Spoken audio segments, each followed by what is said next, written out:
Hey everyone, welcome to Tent Talk, the Farmers Market podcast. This podcast is all about farmers markets, how to increase your market business success while providing people with fresh food. Farmers markets are essential. Whether you're a farmers market manager or a small farmer or food maker selling at farmers markets, you have found just the right podcast.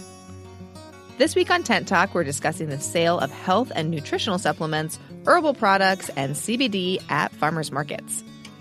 I'm one of your hosts, Bridget Myers. I'm a longtime farmers market manager and education coordinator at Farmers Market Pros.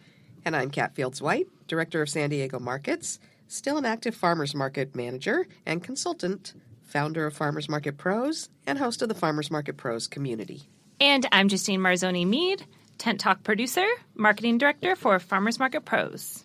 Today's episode of Tent Talk, the Farmers Market podcast, is supported by American Farmland Trust, protecting farm and ranch land and helping foster a new generation of farmers. Your membership keeps farmers farming, and that means healthy food and a better climate for all of us. Find American Farmland Trust at farmland.org or click their logo on the resource page at farmersmarketpros.com. Welcome back to Tent Talk. This week, we're talking about vendor products that straddle the lines between food, medicine, and dietary supplements. Surprisingly, we haven't explored this topic yet.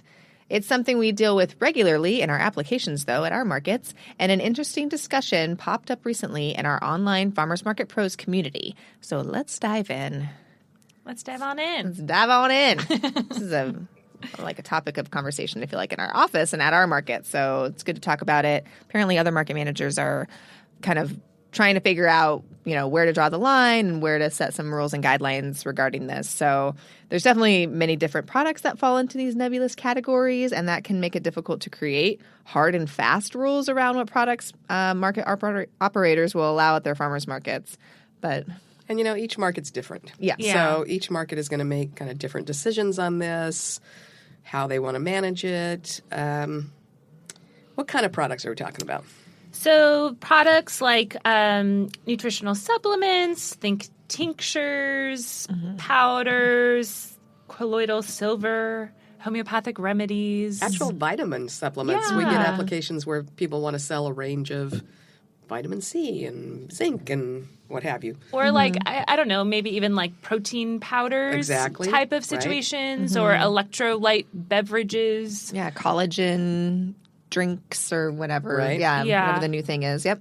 And then obviously CBD infused products. This is something that it's kind of hit full saturation point at now, where we have a vendor that sells at our markets, but they don't sell this item at our markets. But they have like a CBD infused matcha latte, or even CBD like balms, or Yeah, like snacks, drops, lotions. Yeah, lotions and soaps and things like that, like topical CBD things. Yep. yeah. And then even we can kind of like wrap up in here like healthcare services or information. Another one of the markets here in San Diego, they kind of have like a Reiki type healer or body work. People selling like acupuncture treatments or nutritional services.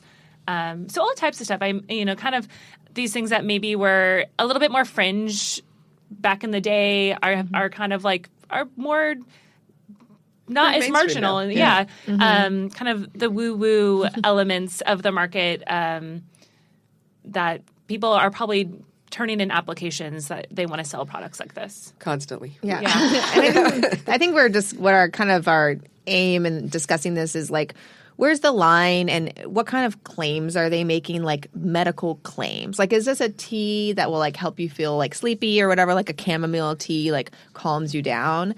And how is that different from like, this will cure your acne if you drink this tea? Yeah. Like a medical claim on a product that's sold at a farmer's market versus something that's just like for a holistic health and wellness kind of feeling. And that is one of the things that we take into account, which may not be as applicable in other areas, but we're in California, we're in a big city, we are in an extremely litigious environment. And so anytime somebody's making a health claim about something that's very specific, we've actually had people apply that say, if you take this supplement, it prevents cancer. And I'm like, toot, toot, toot, toot. Not putting that on the street because in California people sue each other and there's predatory attorneys out there that are always looking for ways to do that. And theoretically, that vendor would be liable, but in fact, at least in this state's environment, we would also be liable to an extent, or we could at least be accused, and though it's unlikely they'd win, we'd have legal fees and things. So our insurance carrier is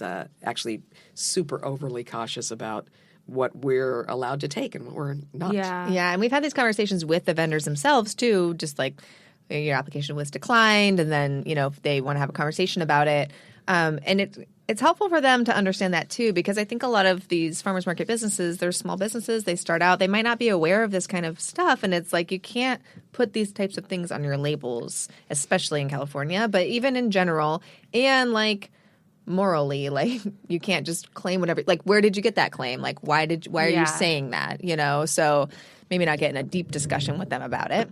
Yeah. And also for the purposes of this conversation, we, here on Tent Talk, we like to, obviously we have our own opinions and views on things. Specifically for this episode, we kind of want to just give some tips for market managers who are looking to develop guidelines around these things. Obviously, our markets are going to be different than your markets, and across the country, in Canada and beyond, there's different regulations about these types of things. So we want to make sure that we're not just applying our specific rules to your market. But we do recommend when you have some sort of curatorial guidelines for choosing vendors for your market. And if you are a new market manager, or maybe you haven't had someone apply with these types of products, so you're going to want to think about where do you draw the line? And so today we're going to be mostly kind of trying to hone in on some things to consider when developing your guidelines around these types of products at your market. And, I think these things might help you know what will fit in your market and maybe products that aren't a good fit for your market. So that's kind of like our little disclaimer. We're not trying to tell you what to do, just kind of giving you some ways to think about these issues. Yeah, have an answer ahead of time, which we say always with curating your market in general. Like, do you have a rule about how far farms can be away from your market? Exactly. And, what kind of products do you carry, and can people resell, and all those things. So this just fits into that like general market curation conversation. So just to think about, if you haven't already, you probably will at some point get somebody that has one of these products. And what is your stance on it? Is it yes? Is it no? Why? And you have to be consistent. I think consistency is just really important. Consistency is really the key for us, in fact, because we don't take, at our particular markets, we don't take CBD ingestible products. Mm-hmm. We also don't take CBD salves and things because it's sort of a slippery slope. We feel like we either take it or we don't take it. So and you guys don't eat lotion? And we don't recommend eating lotion either. So or soap. If someone says eating lotion cures cancer, don't do it. Don't do it. That's where we draw our line. Yeah, we have I feel like we have a good set of like stringent rules, and we've done this for a long time, so we're really strict about it. But it's something that could be flexible, but you want to try to set up a set of guidelines and see how it goes. And then maybe your views will shift and you will at some point accept products that you didn't, or vice versa. But you need to have a clear understanding of why you're setting a rule, and you need to have a rule about this for sure. That's our advice, I think. Well, and one of the most basic reasons is, in most cases, you have a finite amount of space at your market. Yeah. You only have so much booth space that you can provide. And that's not just us. I look at markets all over the country, and they'll say, this is our application period, and then we're full. Mm-hmm. And I'll ask them, well, could you not expand? Nope, don't have any more room. We could not add more vendors even if we wanted to. And so part of what you want to do is think about what your policies, what the mission of your farmer's market is, what you're there to provide, and then you're going to prioritize those products. Mm-hmm. So in our case, the mission at our market is we're tremendously farm focused. Not all markets are. Even if they're called farmers markets and they have a couple of farmers, not all markets are quite as focused as we are on supporting local farmers, providing a way to keep them more financially sustainable by letting them get their full retail price, providing fresh, nutrient-dense produce to our community. I think that priority went up for almost all of us, especially during the COVID heavy-duty protocols. Our other mission is providing locally made grocery products because we started out in a neighborhood that had a lot of assets but didn't have a grocery store, and incubating small food businesses. And for us, what we look for in our grocery products is no artificial ingredients, no artificial coloring, minimal processing. So we have kind of a shtick that what our markets are about is healthy, fresh, minimally processed, whole food. And so the idea that we would give up some of our space to vitamin supplements, for instance, feels a little bit in conflict to our whole approach that you can be healthy by eating whole, local, really fresh food. Yeah. And this was a really interesting topic that we had at the conference a couple of years ago, just about like what is your why and or like what is the mission of your market and like what is the focus of your market. And kind of the conclusion we came to is that that mission should guide most of these decisions and making sure that that aligns with, you know, what whoever set the mission, whether it was the market manager, the board, or the municipality that, you know, started this market. But like, if your mission is different, maybe your mission is really just to be a small business incubator and or community activation. Like in a lot of Main Street settings, for instance, their whole mission is to activate that high street, that Main Street, and create more foot traffic that will maybe also frequent the businesses that are on that street. So if what you want to do is just bring people to your street, a whole bunch of CBD products could be really effective. Yeah. So I think that is an important kind of first thing to consider. What is your mission? If your mission includes kind of a wider net of types of vendors at your market, then it could be a good fit. And then maybe it's time to go to like the next line item, which is like, who is your audience? Like who shops your market and like what products are they looking for? And is it something that you think, one, because you want the vendor to be successful. You don't want them to set up shop and then never sell a bottle of vitamins. You know, you want them to be able to support their family and have a successful business. But so if your community that shops your market, if that's something that they're asking for and that's something that they really want and it aligns with your mission, then hey, maybe you should open your applications to those types of vendors. Right. Yeah. I feel like at our markets where we don't host CBD, we don't have customers like asking for CBD vendors. You know, like they don't ask like, oh, do you guys have the CBD stuff here? Like I get that question like once a year or something. But we have had a market before in a neighborhood where we did get like, you know, often we would get vendors looking for CBD lotion or CBD infused products because it was just something that they were interested in that community. So, and in some of those markets, those are markets that we built and then transitioned into new management and ownership. And I've gone back to one of those markets in particular, and there's a lot of CBD products there now, and a lot of kind of holistic health sort of things and alternative health products and that we actually didn't put there because we tend to just really have a grocery bent. But that it was, you know, as it turned out for them, was more what their community wanted. Yeah, and it was fine, and that can work out. So you don't have to follow our guidelines, but just figure out what are your guidelines for that. You do also need to know what your regulations are, both federally and state and municipality kind of regulations. Some years back, there was a lot of concern about if you were using EBT SNAP at the market, which meant you had a federal contract. Still the case. Remembering that CBD in many forms was absolutely illegal at the federal level. So even though you were a neighborhood market, if you were doing food stamps, you had to deal with the federal government, and there was an assumption and a veiled threat that used to go around that you could lose the opportunity to use EBT if you were offering those kind of substances at your market.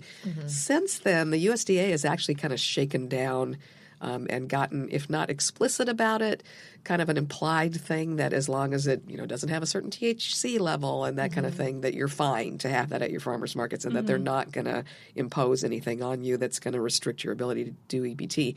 Again, certain states, you know, that the whole CBD product line is still just hardcore illegal in some states, and so bringing that into your market, you know, increases your risk, and you have to really look at what your liability is and what the restrictions are that might make it just not legal for you to host those kind of products. Yeah. Additionally, you know, not just CBD, but other types of vitamins and supplements and stuff like that, you do want to be familiar with like what type of regulation there is around like labeling of those products and like where were those products made, what facility was used to make them and package them and store them. And sometimes for not like quote unquote non-food items or some of the applications that we've seen come in, those are a little bit questionable. Like, what are your sources? Yeah. And also ingredient sources. Where are you getting these? And again, to look back at the mission of our market is we want to make sure that we can clearly identify the source of ingredients of like, you know, if somebody's making popcorn, we want to know like, okay, well, where did you source that corn? And it's kind of different from if a farmer were selling that as a value-added product versus somebody selling kettle corn and they're getting corn from wherever, you know. So if you are going to include these products in your market, you should think about too sourcing and then also what regulatory agencies is this vendor interacting with? What types of permits do they have? And if they give you a weird look when you ask any of those questions, those might be red flags. Maybe should be a no. Well, and that's the trick, you know, is that it's still sort of a new field in a lot of ways. So a lot of times there's not an easy answer to go to. Like our food people have to have this permit, but there's not a very clear definition of what kind of permit you have to sell those kind of products that would imply that some agency has checked out the source of ingredients and the purity of the ingredients. Yeah. And it's like where if they're reselling, I mean, if they're not making the vitamins themselves, which is typically like a resale situation. Like, where are they getting it from? Do they have some kind of health claims that aren't really verified by anybody? So, yeah, just kind of doing a little background work on that. And that aces out a lot of those applications for us, too, because we don't encourage resale. Yeah. We're a producer market, and we're looking basically for products that you are raising, growing, making yourself, and then selling on site. However, we do have a couple farmers that they grow mushrooms and they sell like mushroom tinctures that do have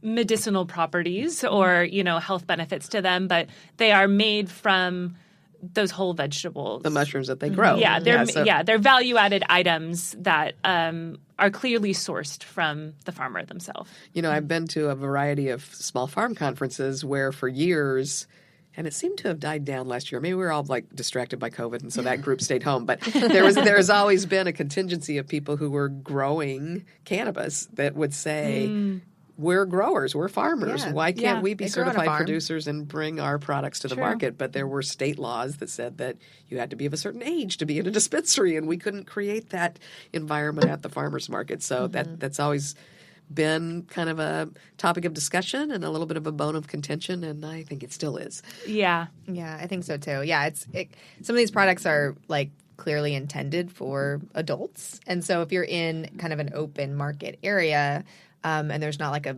central checkout, you're just kind of trusting that vendor to make those judgments, and so that can get a little dicey too. It's just a different situation than like age limitations and things. How are they checking that? Yeah, that actually gets into a lot of times we'll look at, are they applying, and I'll ask an applicant, so what is the purpose of your product? And a lot of times you can look at their website or their social and get a hint for that. But if it's vague, I'll say, so are you proposing to sell this as a health aid? Are you proposing to sell it as a source of enjoyment and relaxation?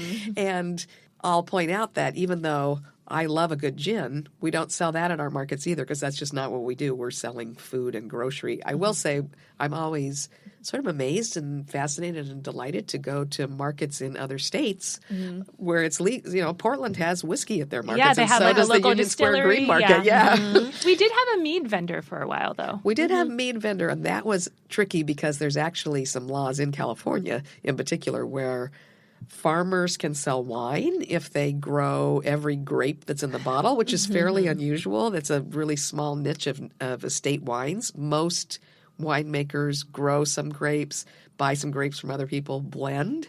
So we had a winery that could sell their estate wine, but they couldn't sell their blends at the market because there's a little specific piece of the law that lets them do that. And then the brewery Craft Brewers Association got a law passed in California that they could be in the market, but not in the certified market because they're not growing their hops. They would have to be in the non-certified section. But then typical for us in the state, each county and then city, because it was alcohol, was allowed to develop their own rules that stacked on top of the state rules. And our city only allows one vendor at any market at any time to be selling anything with alcohol in it. And so the mead vendor came in because he owned beehives as kind of through the wine loophole, and he was there for quite a while. And then for our particular markets, our insurance company is hypervigilant, and you do have to have an alcohol permit and an alcohol insurance policy on top of your regular permits and insurance to sell alcoholic products at the market. So we currently don't. Some markets do. The mead vendor is at a number of markets here. Yeah, and like kombucha or hard kombucha. Hard kombucha. Right. Yeah, so those kind of things can be offered there. So so it's interesting. It's a lot.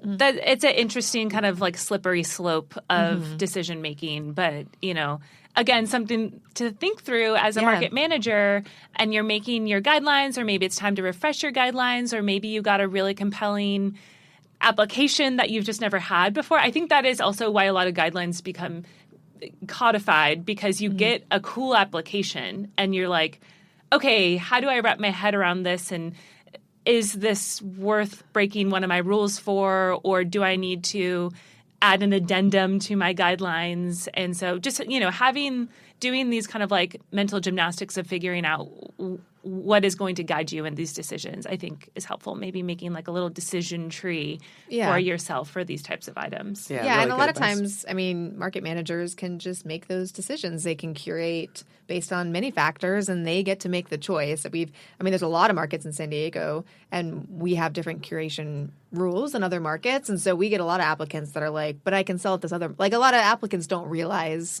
those kind of, details about the job. So they're like, well, I can sell at this market, or this other market hosts this guy who's selling a similar product. Why can't I just sell it at your market? So we've had so many conversations with people. So just having we don't host that right now in our markets. Like we curate our markets, and that's not a particular product that we host. And it helps for me to say we don't host that right now in our markents. Like we haven't, and we don't do it right now. Just as, because then if we change it later and they come back and they're like, hey, you said you don't host this kind of stuff at your market. So just kind of staying calm and explaining that you just have a set of rules and guidelines, but having those rules and guidelines and having a reason to back those up will help you in these conversations. Because I think someone that commented in our Farmers Market Pros online community was saying, there's someone that really wants to get in with like vitamins, but I don't know. I don't want that in my market, but I don't really have a rule about it. Like, how do I say no to this person? They're really aggressive. So I think having rules just in your back pocket to be like, hey, these are our rules. Like, this is what we do. The market, down the street, maybe they allow that, and kind of point them in that direction. Yeah.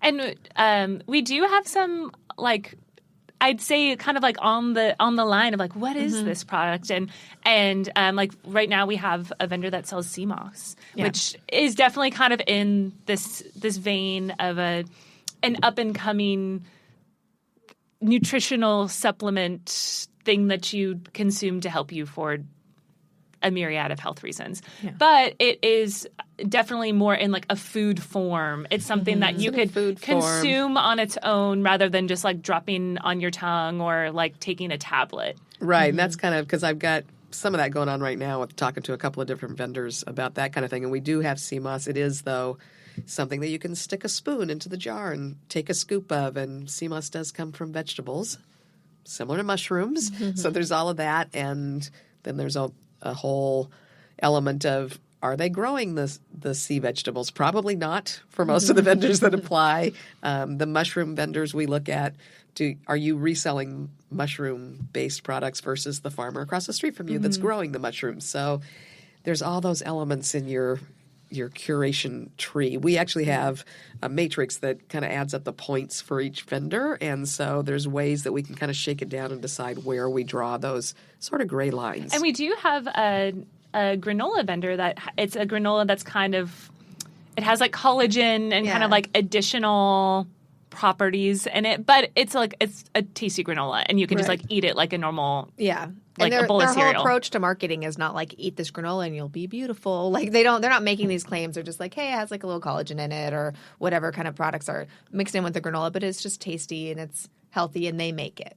Yeah, so I mean, it's a fine line kind of situation. Some of it's really obvious and some of it's tone. Yeah. So that's why sometimes we'll have a conversation with the vendor about what are you hoping to accomplish with this product and why does it have this element about it and how do you present that to customers? Mm-hmm. Yeah. Yeah, for sure. And one other thing that like I think is kind of an interesting question to think through is like, is this product something that could just like you could just also just go purchase at like a health food store? Mm-hmm.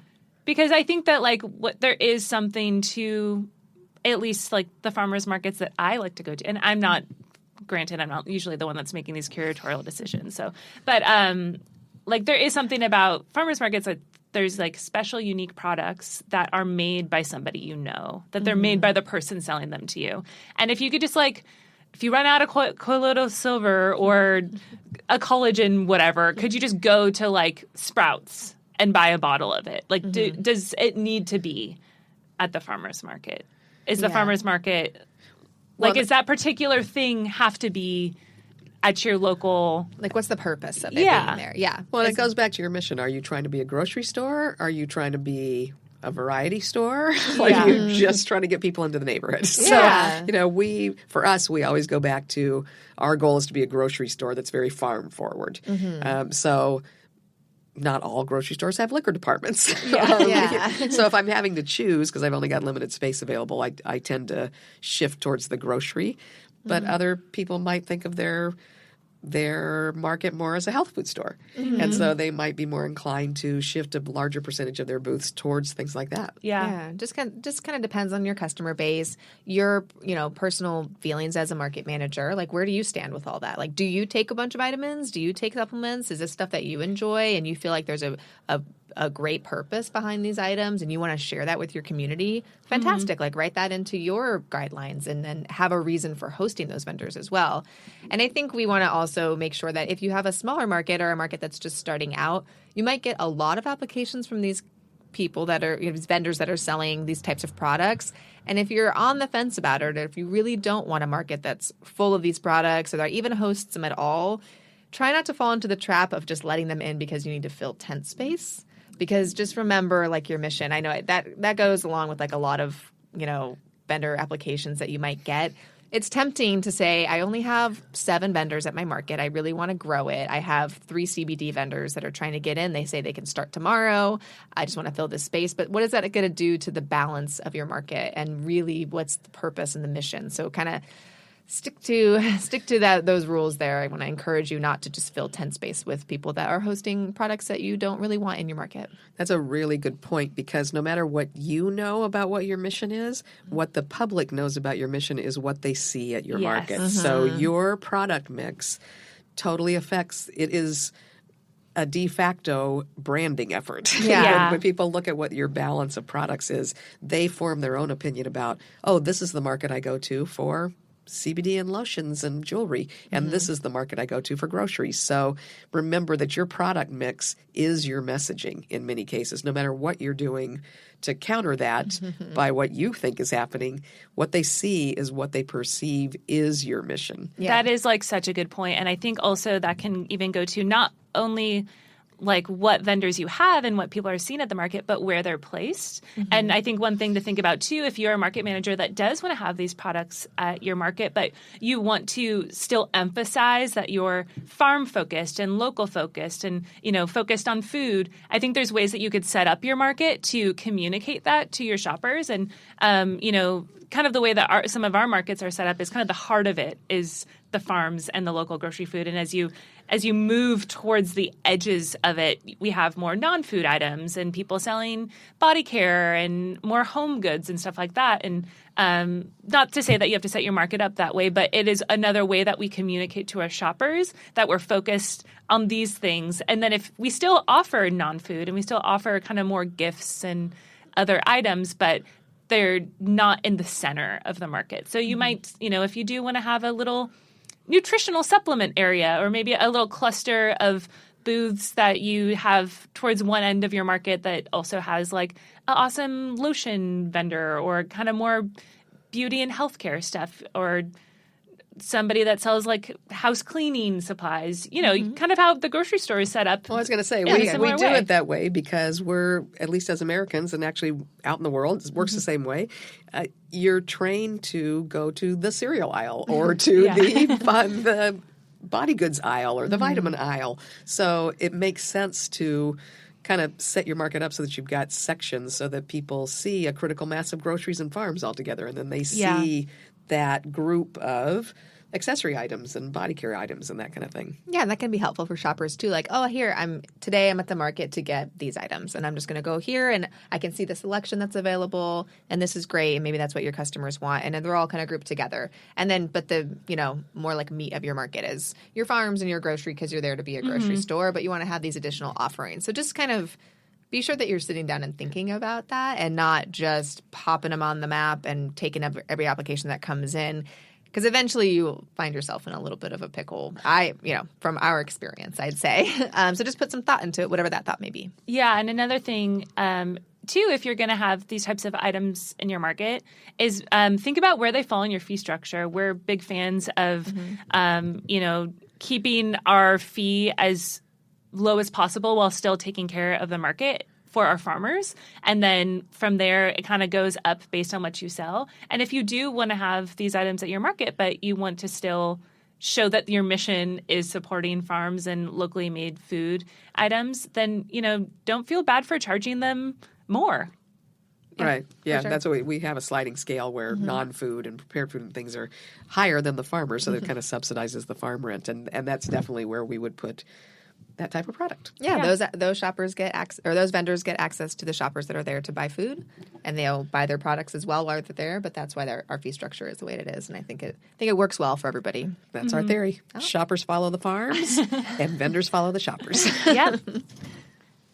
All right. Well, all interesting points, and hopefully it can be some guidance to you as you're determining your curatorial guidelines for your market. Yep. And I'll just throw this out there because we haven't talked to a vendor that sells this type of items. But if you are a cool nutritional supplement vendor that's using locally sourced ingredients and you want to chat with us, hit us up. That's great. That's awesome. Yeah, drop us an email. Chat us on our Instagram. That's always a good way to get hold of us. Love to keep talking about this. I know it's an item of interest to a lot of managers. Yeah, be sure that you have joined our Farmers Market Pros community on Facebook, too. I don't think we mention that so often, but it's a really robust, amazing community of mostly market operators, some vendors and farmers, and we have good discussions about these types of things. Yeah, there's a lot of good questions, but even more so, there's a lot of amazing answers. Yeah, I learn stuff all the time from other market managers in there, and so, it's really great to chat with your folks. Thanks for listening today, and big thanks to American Farmland Trust for protecting small farmers and supporting Tent Talk, the Farmers Market podcast. Click their logo on the resource page at farmersmarketpros.com and join today. Farmers markets are all about connection, and all of us, operators, farmers, and vendors, keep learning. Connect with people just like you from various parts of the country and share what's happening in your area in the terrific conversations over in our private Facebook group, the Farmers Market Pros Community. If you're actively involved in a farmers market, please find us there, answer the 3 qualifying questions, and join the group. You can also message us on Instagram at Farmers Market Pros or email us at connect@farmersmarketpros.com. If you're looking for further education, check out our online course offerings at farmersmarketpros.com. Thanks for listening to Tent Talk. Please leave us a review on iTunes, Stitcher, Spotify, YouTube, or wherever you access your podcasts, and tell us and others how you're enjoying Tent Talk. And be sure to subscribe to our podcast so you don't miss the next episode. Tent Talk, the Farmers Market podcast, is proudly produced by Farmers Market Pros, where passion meets profit. Today's episode was recorded and edited by Justine Marzoni Mead. Original music by David Mead. Thank you so much for listening today, and we'll have another great episode next week, so tune in.